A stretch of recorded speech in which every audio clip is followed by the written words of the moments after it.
2,5 часа длились депутатские слушания в Якутской городской думе о финансировании отрасли ЖКХ на территории городского округа город Якутск в 2021 году и на плановый период с 22 по 23 годы. Председатель Якутской гордумы Альберт Семенов подчеркнул, что сейчас финансирование отрасли ЖКХ из года в год сокращается, а объемы работ увеличиваются. Перед городскими депутатами отчитались 3 структуры окружной администрации города: Департамент финансов, Департамент градостроительства и транспортной инфраструктуры, а также Департамент ЖКХ и энергетики. По информации департамента, объем бюджетных ассигнований на реализацию мероприятий по отрасли ЖКХ с учетом расходов на содержание дорог и устройство теплых остановок по состоянию на 1 июля текущего года составляет 2 миллиарда 58 миллионов 700 тысяч рублей. По отрасли ЖКХ в общей сложности 11 программ, которые имеют разные направления. Финансирование осуществляется по 9 муниципальным программам и 2 ведомственным целевым программам, а также по непрограммным направлениям.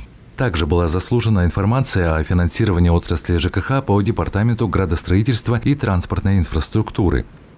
Всего на мероприятие по жилищно-коммунальному хозяйству предусмотрено лимитов на 2021 год 459 миллионов 193 тысячи рублей. Кассовый план за первое полугодие составляет 80 миллионов. Исполнение на сегодняшний день составляет 43 миллиона 343 тысячи, что составляет 53% от кассового плана. В рамках муниципальной программы «Комплексное развитие систем коммунальной инфраструктуры городского округа города Якутск» по линии Департамента градостроительства и транспортной инфраструктуры запланированные мероприятия. Это разработка проектно-сметной документации по газификации на 3 миллиона 766, строительство объектов газоснабжения 47 миллионов, это средства субсидий Минпрома, и строительство объектов газоснабжения в целях софинансирования 6 миллионов. Общая сумма по мероприятиям газификации у нас составляет 56 миллионов рублей. В обсуждении вопроса городские депутаты отметили недостатки в предоставленных отчетах. Председатель постоянной комиссии по бюджетно-экономической политике Сергей Черных отметил, что ни один из департаментов окружной администрации не обозначил, куда в первую очередь направлять финансы в этом году и в следующие 2022 и 2023 годах. Какие приоритеты необходимо отметить для отрасли ЖКХ? Сергей Черных предложил рассмотреть возможность увеличения финансирования в первую очередь теплоснабжения, во-вторых, уборки территорий, в-третьих, водоотведения. По словам председателя постоянной комиссии Гордумы по городскому хозяйству и экологии Андрея Лебедева, уменьшение финансирования идет по 2 основным муниципальным программам отрасли: по комплексному развитию систем коммунальной инфраструктуры и по благоустройству, что, безусловно, отражается на состоянии города. Депутаты Гордумы предложили окружной администрации выработать стратегию, конкретный механизм обращения в приоритетном порядке профинансировать строительство внутриквартальных проездов, при благоустройстве дворовых территорий включать и территорию пригородов. По итогам депутатских слушаний были приняты рекомендации в адрес окружной администрации города Якутска.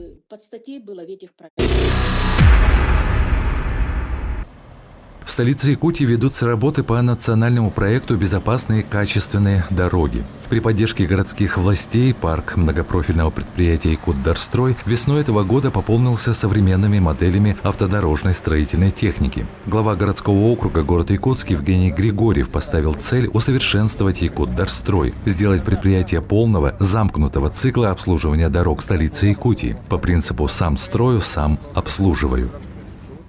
У нас «Якутдорстрой» в этом году впервые участвует в реализации национального проекта, является, пока субподрядчиком, потому что по опыту не проходит как генподрядчик, работает на улице Халтурина и, на улице Советской в Мархе.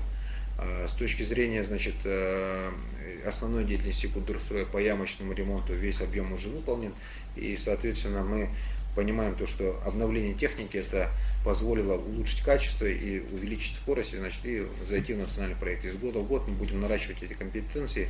В итоге планируем, в скором времени получить полноценное предприятие, которое может полный цикл дороги проводить. То есть построить и эксплуатировать. Это позволит нам перейти на контракты жизненного цикла. То есть кто построил, тот и эксплуатирует и отвечает за дорогу в течение всего времени. Акционерное общество «Якутдорстрой» в качестве подрядчика работает в рамках реализации национального проекта «Безопасные и качественные дороги города Якутска». На улице Халтурина города Якутска ведутся одновременно несколько видов работ: укладка бордюрного камня, асфальтирование тротуара, ремонт и замена водоотводных каналов.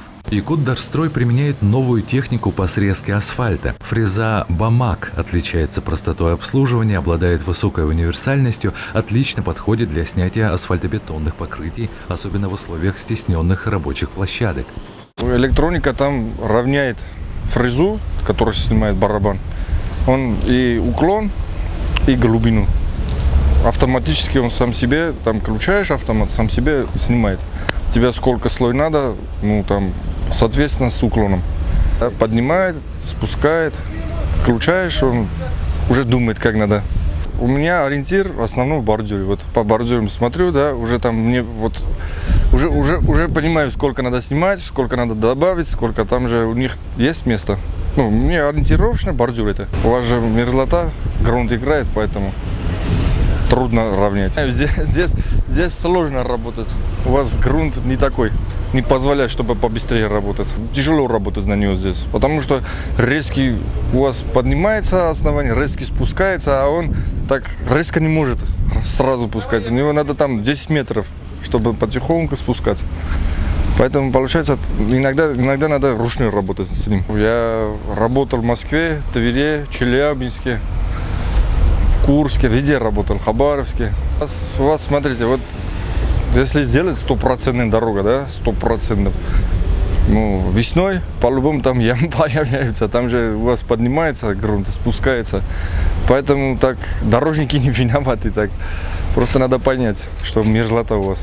Там, к примеру, на федералках, да, мы сделали за час 1000 квадратов, да, к примеру, а здесь сделали 300 квадратов.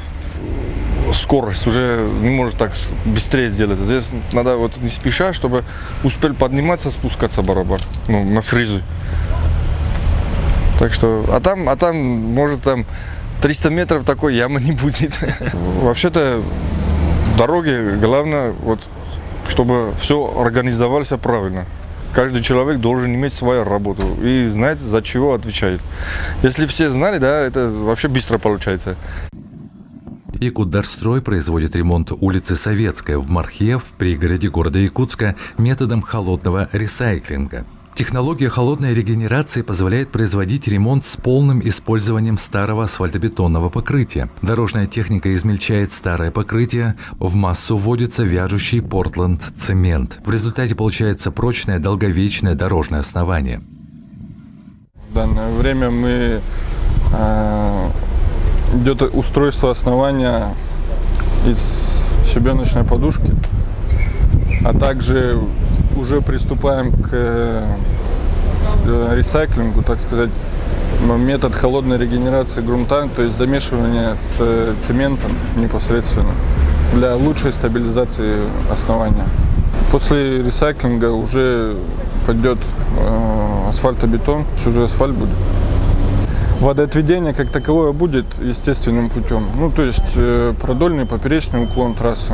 Да, идем по графику, даже частично с опережением. Таким образом, в столице Якутии применяются новые современные технологии по ремонту и строительству дорог. Работы ведутся без полного закрытия дороги на ремонт. Это одно из нововведений якутских дорожников. Раньше постоянно закрывались дороги города Якутска, иногда на несколько месяцев. Якутдорстрой на период ремонта дороги предупреждает о проведении дорожных работ. При этом автобусные маршруты города Якутска и Мархи работают в прежнем режиме.